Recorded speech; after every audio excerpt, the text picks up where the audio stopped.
What is up, Steelers Nation? Thank you so much for jumping on to another episode of All Steelers Talk. I'm Noah Strackmine, joined every Monday and Wednesday, but today a special Tuesday episode of All Steelers Talk by my main man, Steven Thompson. Find us on youtube.com/All Steelers Talk. Subscribe anywhere you get your podcast. Before we get things kicking, I got to apologize for yesterday. Some technical difficulties hit us, and unfortunately, we weren't able to get out our Monday episode. It was a good one, but let me tell you, the last 24 hours have been so nuts for the Pittsburgh Steelers that I think it was a sign from the universe to say, hey, look at boys, wasn't meant to be. You got to record tomorrow. It just gave us a little bit of a warning, which yesterday, I won't give up too much, but we literally talked about how nothing was going to happen.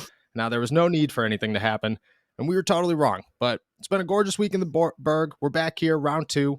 How you feeling, my friend? Feeling good. Yeah, I think you were right. This was a good thing. Those technical difficulties were well timed because I don't know, we had some stuff that we talked about on Monday, but we've got way more. Like you got to push some stuff out now to talk about everything that happened over the past couple of days. So excited to get Oh, yeah. into it. It was an exciting day yesterday.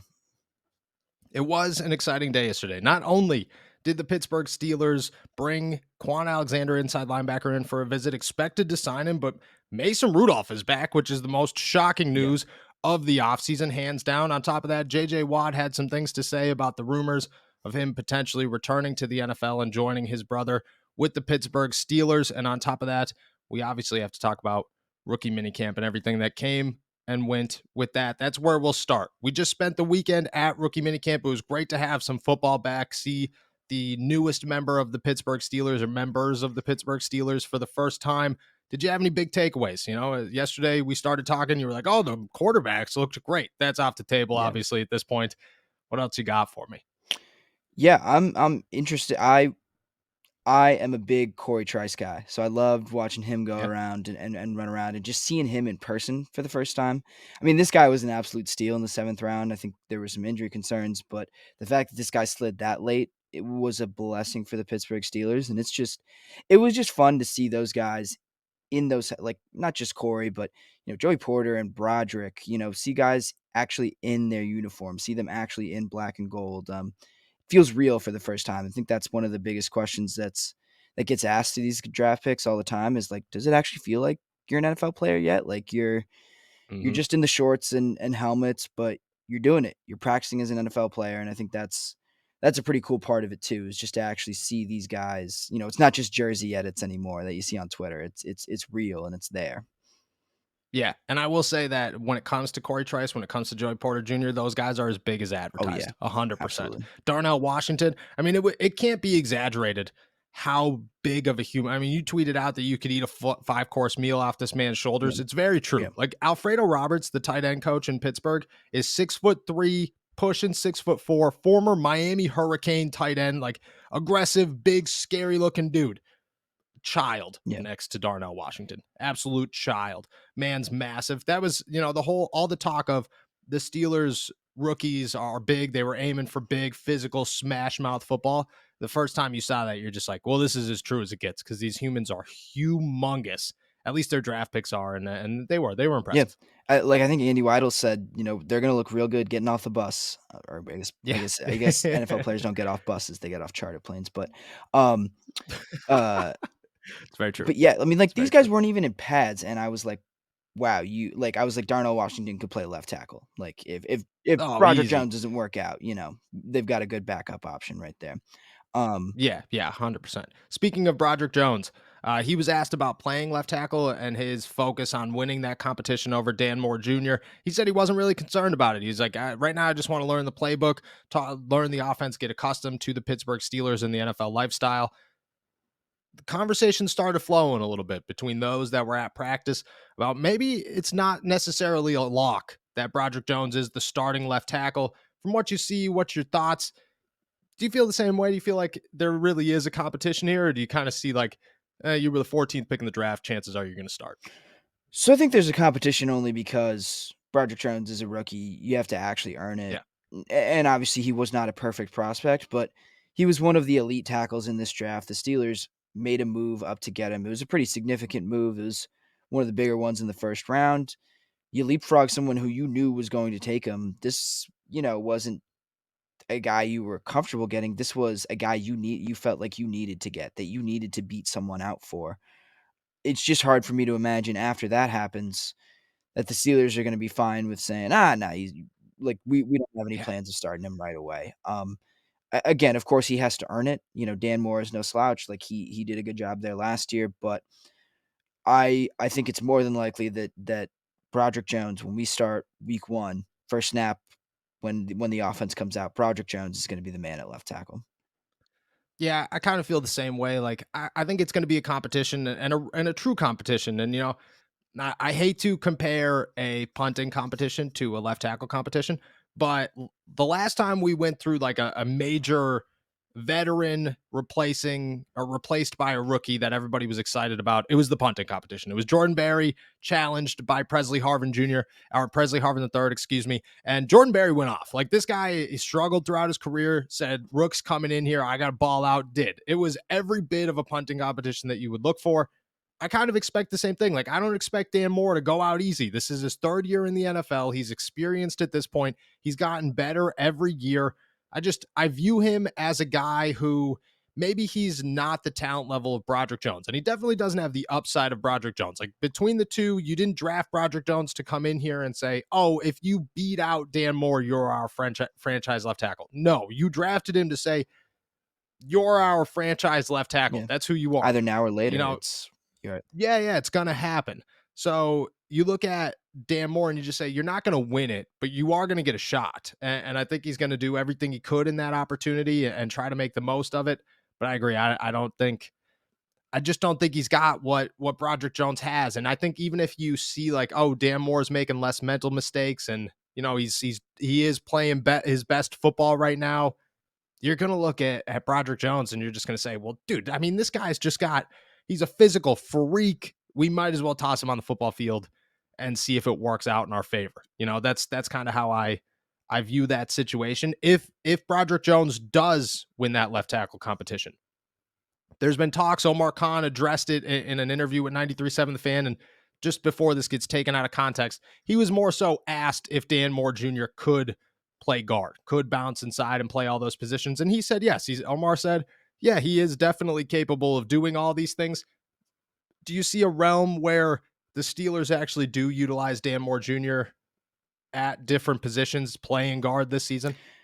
I think that if Dan Moore ends up playing guard for the Pittsburgh Steelers this year, they are in a disastrous spot. And that's no knock against Dan Moore. I'm like Omar said, I'm sure he's perfectly capable of doing it, but it means that Isaac Seumalo and Nate Herbig have all like gone down with injuries or aren't here anymore. Mm-hmm. So Dan Moore playing guard for this team would mean they're in a pretty bad spot. I think ideally he's still their backup left tackle, and that's his natural position. That's where he should be.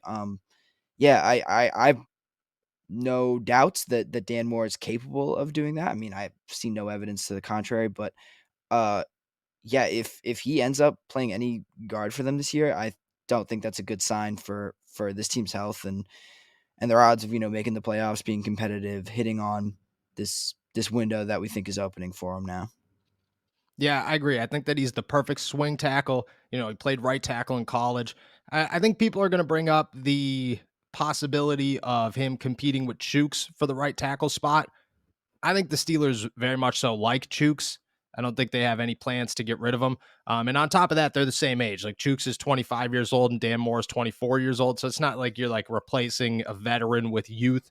You're just replacing a starter with a starter. Yeah.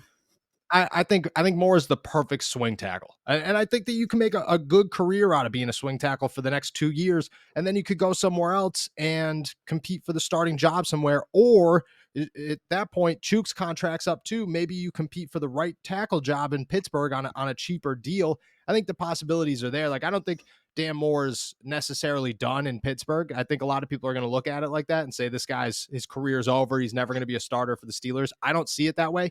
I just kind of see it as I think that for right now, he's the swing tackle, which is what he was supposed to be. Like he came in here to be a swing tackle and not have to compete with these guys. He was just thrusted into the starting lineup.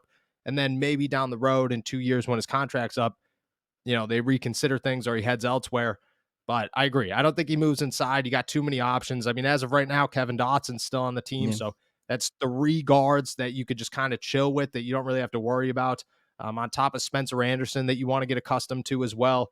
It just doesn't make much sense. But I do think, like, worst case scenario, if everybody did go down, or even if Mason Cole goes down, Nate Herbig's got to play some center. Yeah.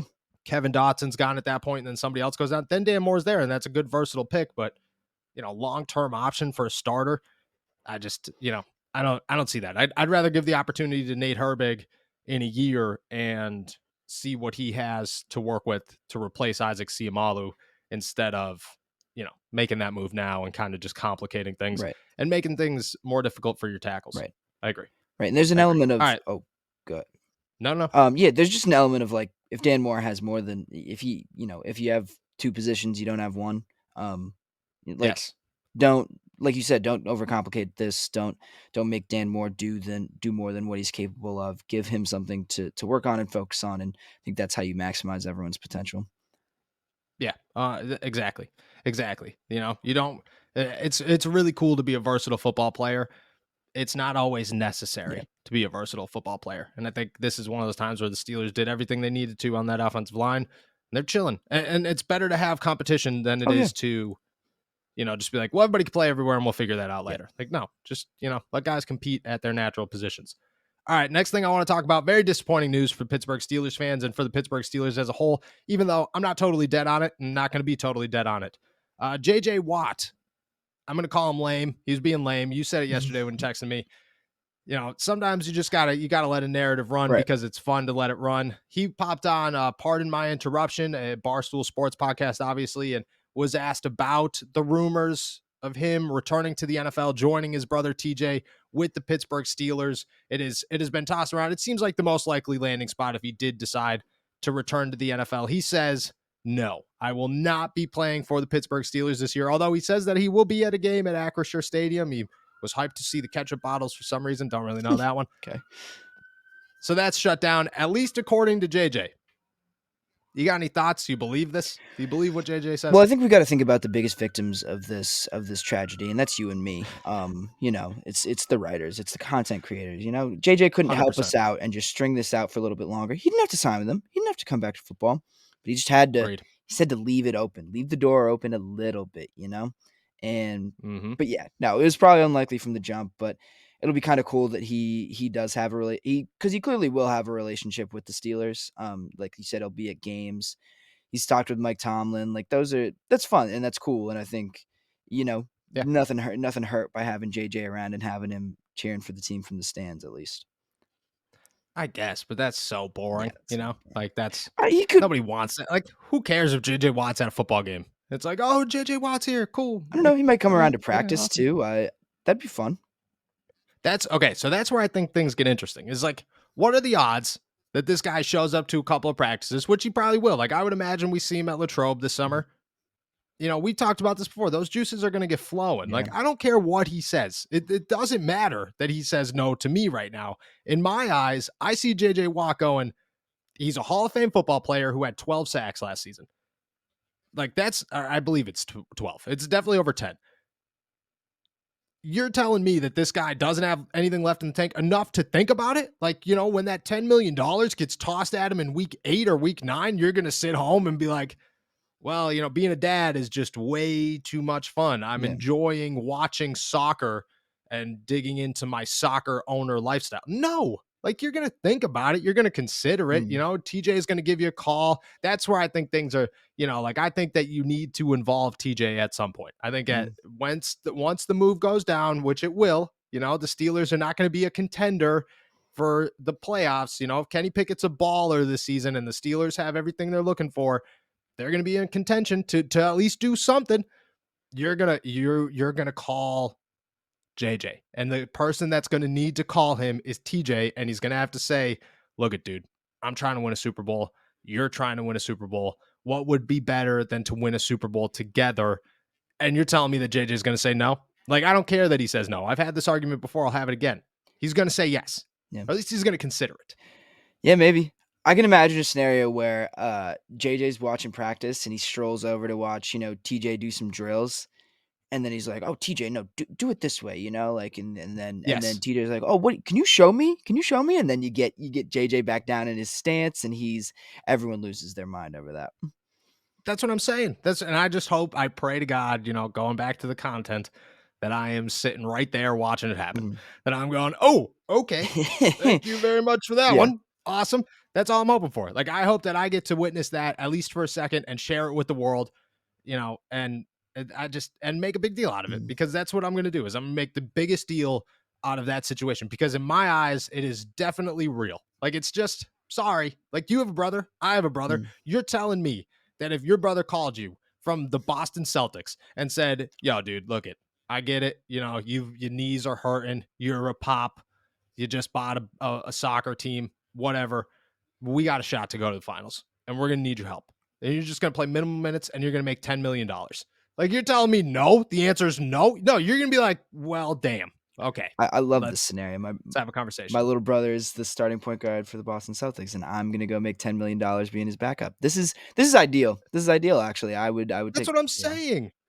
That's what I'm saying. Like, you're doing it 10 times out of 10, and minimum, you're gonna consider it. Like, you're gonna at least have the conversation, not only with TJ, but with your wife and with your parents, and your agent probably, and you're just gonna be like, well, maybe I try. And then that's it. You know what I mean? Like, you got one more run in you, then you hang up the cleats, and you never have to, because once he does it, once he does the one return, there's no second return. Right. You're not Rob Gronkowski. It's over. Go have a good time, enjoy your career. You'll never have to worry about it again. But I don't know. And the whole, like, Ike Taylor, like, that's how this whole thing started for us, at least, is when Ike Taylor was like, stay in shape. Like, that dude's a scout. Like, he's in the Yeah. rooms we're not allowed to be in. Mhm. Like, he hears the conversations. At some point, that guy is going to toss out, why don't we call TJ? Like, why don't we call JJ? Why is nobody on the phone with JJ Watt right now Mhm. trying to get him to come play football for the Pittsburgh Steelers? Like, it's just going to, look, JJ could say no all he wants.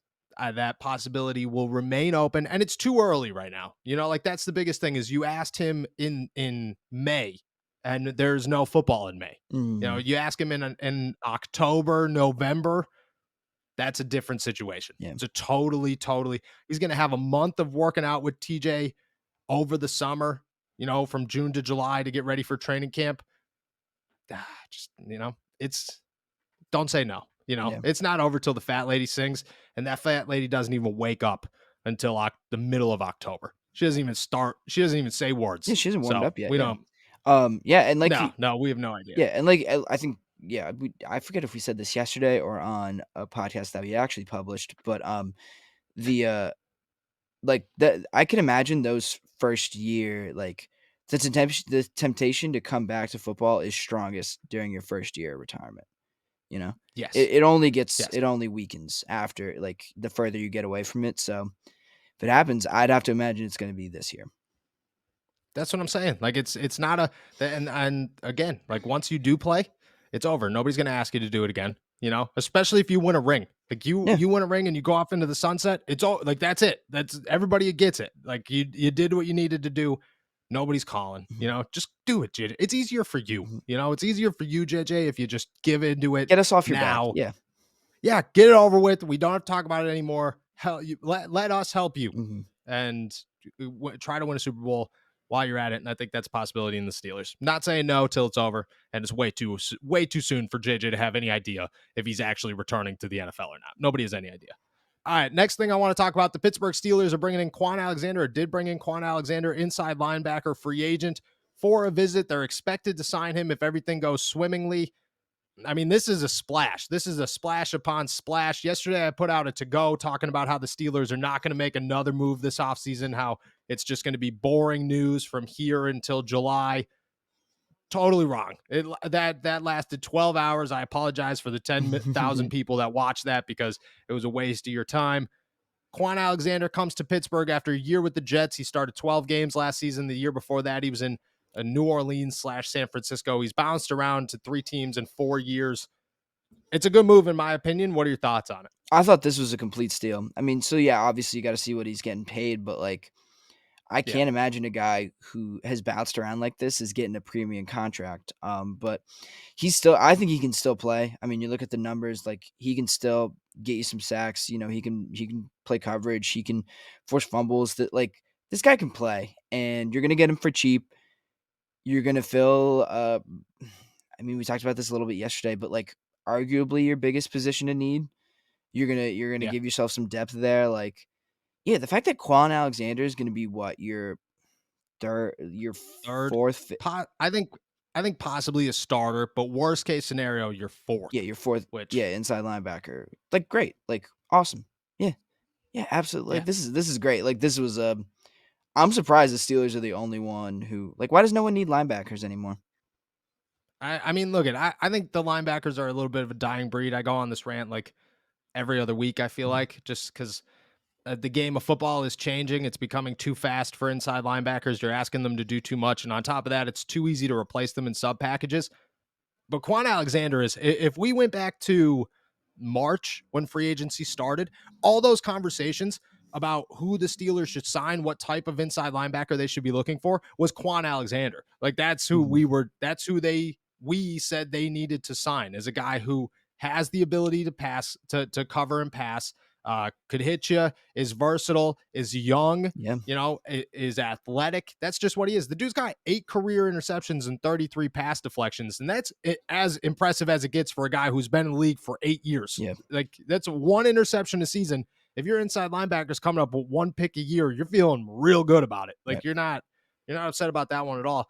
Yeah, I think he's the perfect fit for the Pittsburgh Steelers. I think he does come in here. Cole Holcomb, in my mind, is like their like long term. We hope he turns into our guy at Mhm. inside linebacker, and I think he's got that potential.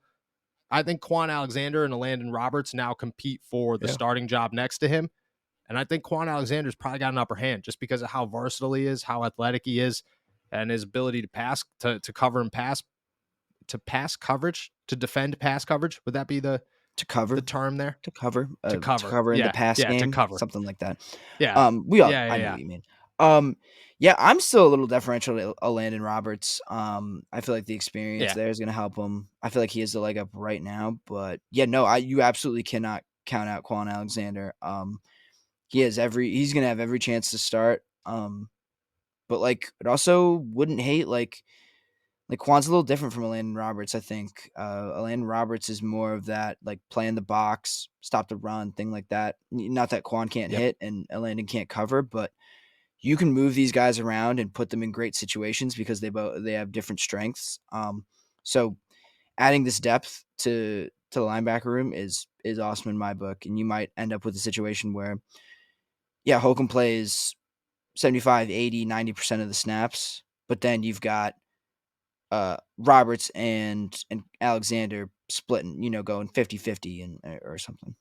Fellas, Yeah, have you ever 100%. wished you were a little bit taller? Maybe you matched on Tinder, but her profile says must be over 6 feet. Maybe your date wants to wear heels, but she can't because it'll make her taller than you. Well, I got the short kings covered with today's sponsor, Kanzuri. Kanzuri makes shoes that make you up to 2.8 inches taller without anyone knowing. Look, girls get heels, makeup, and push up bras. Why can't men get a boost in confidence too? We're all the same height laying down, anyways, if you know what I mean. For a limited time only, our listeners get an extra 15% off with our code ALLSTEELERS at Kanzuri.com. The site is already 30% off, and with our code, you get an extra 15%. That's 45% off your entire order. Support our show and check them out at CONZURI.com and use our code ALLSTEELERS. I wore my Kanzuris the other day, and I'm not going to lie.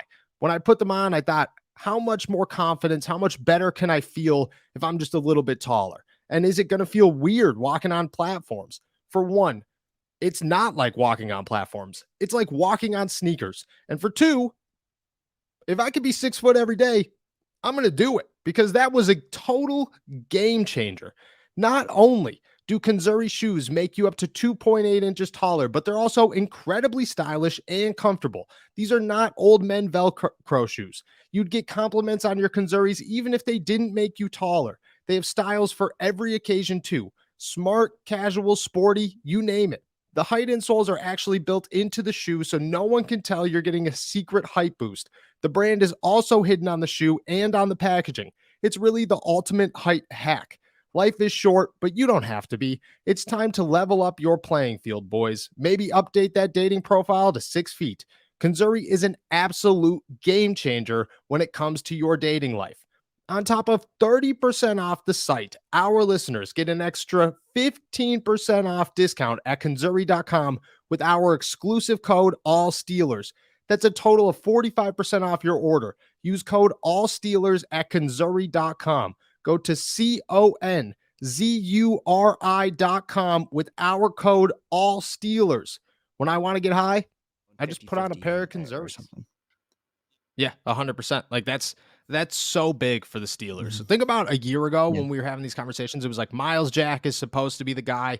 Miles Jack can't cover. Robert Spillane was the backup, can't cover. Devin Bush was, the other starter, can't cover. And then you were like kind of hoping that Mark Robinson was just like this freak. Yeah. Now you're coming in here and again can't cover. So now you're coming in here. Cole Holcomb, very athletic, able to cover.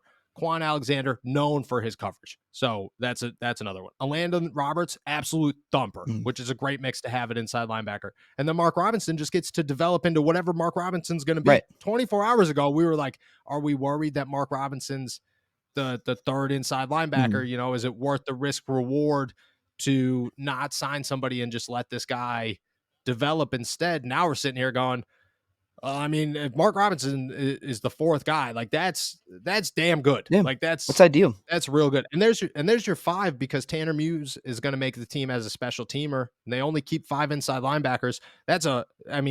Compared to a year ago when it was again Jack, Spillane, Bush, Robinson, and Marcus Allen. A bit of an upgrade for the Pittsburgh Steelers. They definitely turned a page at inside linebacker. Huge. We're going to be totally wrong about this one, but do you think this is the end of it? Do you think this is the last splash signing that they make this offseason? Yeah, there's just not much room for room for them to make a signing bigger than this, This is probably the last major move they're going to make. Maybe they add a bit or a piece here or there, but this is the big one. This is the last big fish, I feel like. Yeah, I'm going to be wrong on this. You're going to be wrong on this because we were wrong 24 hours ago when we were talking about this. But in my eyes, there's just nobody left. Like there's no holes to fill. You've done it all. If you're the Pittsburgh Steelers, they've already said they don't want to add at cornerback, even though they added Luke Barku from the XFL. I hope I'm saying that last name right. But maybe he's 24 years old. Maybe he works out in the slot. But they've given themselves options there. I think maybe they add another XFL guy or two or USFL guy.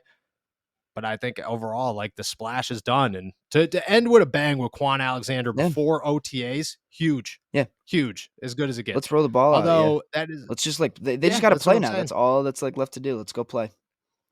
Yep. This team is done. Last year, we talk a lot about, they did a good job. But this year it's like, no, they did a damn good job. Like the shout out applause to the Steelers because this was I didn't see them doing this well in free agency, and here we are for the poke the guy meme that happened on day 1 and day 2. We've come a long way. Absolutely. And shout out to Omar Khan for doing this.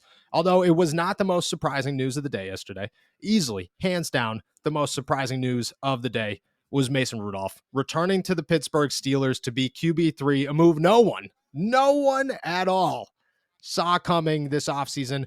Half the fan base is thrilled about it. Half the fan base is so pissed that they added Mason Rudolph to be their QB3.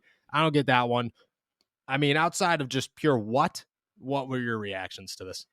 Well, I didn't know that the fan base, they're half the fans happy about this. I was going to say, oh yeah, my Twitter is just half of this is ridiculous. Why would you sign Mason Rudolph? Sucks. Why would you sign him? Why would you re-sign Mason Rudolph? I'm like, well, because he's not going to play. Yeah, but it's a better option than Tanner Morgan. That's why. Well, yeah, I was just going to say, I don't know who would be happy about this. Mason, obviously, because, we were talking about this before we got on, but it means there was no deal out there for him. Like, no one else wanted him in a bigger role.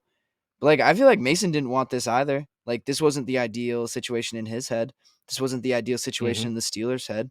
Like, this seemed like a not, I wouldn't want to call it a lose-lose, like, because It's a win-lose, but it's definitely a lose-lose for Mason yeah, Rudolph. it's just I feel bad, like, I don't know. I don't wanna confuse people. I'm not a Mason Rudolph stan. I don't think he's great, but, like, he deserves a little better than this, you know? Especially after what happened Oh, last yeah. year, like, this just sucks for him, and I feel a little bit bad, but, I mean, from a football perspective, Steelers got a better option than Tanner Morgan, I guess. So, I mean, Yeah. they gotta be happy Yeah. with it, but Yeah, it's definitely a win for the Steelers. Like to have 3 veteran quarterbacks now, 2 of them that already know Kenny Pickett, like and Mason Rudolph, Mason Rudolph, we talked about this a dozen times last season, was as professional and as good as it got in that role. Like he did everything he possibly can, helped Kenny Pickett in any way possible, helped Mitch, was there for meetings, like never complained about his role. The dude held it together. Like that was the most impressive professionalism or active professionalism that anybody in that locker room showed last season, maybe outside of Deontay Johnson punching Mitch Trubisky in the face and being like, "Look, man, we cool, no big yeah, deal. I don't even, I'll address it, but it's not that big of an issue," which again was very impressive. But yeah, for Mason, this is definitely a lose lose. Like I thought he would have got a backup role somewhere. Ben DiNucci got a job before Mason Rudolph did, and to me, that's just like doesn't make any sense. I think Mason Rudolph's a good quarterback, not a good quarterback, but he's a good backup yeah, quarterback. He's great. He's a great presence to have. He obviously he's learned from Ben Roethlisberger, even though he didn't actually learn from Ben Roethlisberger, but he got to watch from him for a couple of years, which I think is impressive. I would have expected him to get a job somewhere, but yeah, just like we said, like there's no way that anybody else called, and he was just like, I got to go back to Pittsburgh. Like yeah, this is all I'm going to do. I think if anything though, it makes it easier because you now do look at this and say, twofold. I think for one, there was probably a conversation in the whole thing. Like he's visiting the team before he actually signs a contract, and I think in that visit there will be a conversation that if a deal does come up, if an opportunity does come up, you have to trade him. Like you yeah, have to get rid of him. You can't keep him around and say, we're just going to hold on to our yeah, QB3. But at the same time, when it comes to the Steelers, like to have 2 veteran quarterbacks back there behind Kenny Pickett, like, if like a crazy situation happened and both Kenny and Mitch went down, you 100 out of 100 times want Mason Rudolph on the football field over Tanner Morgan, Bryce Perkins, or Hunter Johnson. Like it's just what you want out yeah, there. He's got familiarity with Deontay Johnson. He's got a winning record as a starter. He's been here with Najee Harris. He's been here with Matt Canada. Like the guy knows the offense. He was their best decision as a QB3. I'm sure it's for absolutely no money. yeah, And I mean, I just overall I think it's just a great deal. yeah, I'm not it stinks for Mason. Again, wish he got a better opportunity, but yeah. in the grand scheme of things, this is definitely a win for the Steelers. That's a good point you make, though, about him putting in his contract whatever the opposite of a no trade clause is, like a Yeah, yeah, yes yeah, trade yeah, clause. yeah. Yeah, yeah. I really hope that works out for him. I feel like you know, I think we said this at the beginning of last year, but like someone's gonna get hurt, someone's gonna need a Yeah. backup, an extra quarterback. I think that opportunity will be there for him, and you just hope the best for Mason because I think he deserves that. Yeah, me too. And I think even with that, if teams call and they're like, "Hey, we want Mitch," that's still an upgrade Yeah. for Oh yeah. Mason because he gets an opportunity to at least he'll suit up on Sundays. That he'll be a backup Yeah. quarterback, which I think is where where his role kind of is in the Yeah. NFL. But yeah, yeah, yeah, a trade clause, a must trade me Yes. clause is definitely part of Never seen anything it like it. should definitely. Mason is an Yeah, innovator. yeah, yeah. Yeah, he's like, "Look it, man, like I don't want to be here at Mhm. all, but I will be very good here. Don't worry about that one. But when the opportunity presents itself, get me out of Yeah. here Yeah. immediately." Thank you very much. Yeah. So shout out Mason. The Steelers quarterback room finished. That stinks for Tanner Morgan. I'm sure he'll get an opportunity, but I would imagine that it's probably a Chris Oladokin opportunity. Yeah. Like at this point, you're taking 15 snaps this summer, and you better hope that somebody calls Yeah. and Better hope you get a shot better somewhere. hope they're a damn good 15 snaps. Yeah, yeah, yeah. You better look real good in that 1 2 minute drill that you Yeah. get at training camp because that's going to be the only tape you get, and you better make the most of it. All right, with that, we're heading out of here. Thank you guys so much for jumping on to another episode of All Steelers Talk. Make sure to subscribe to us on YouTube, youtube.com/All Steelers Talk. Like this video and check us out anywhere you get your podcast. Make sure to check out all of mine and Steven's work at allsteelers.com and our pick coverage at Inside the Panthers. We will be back tomorrow. Enjoy another beautiful day in the Berg. Peace.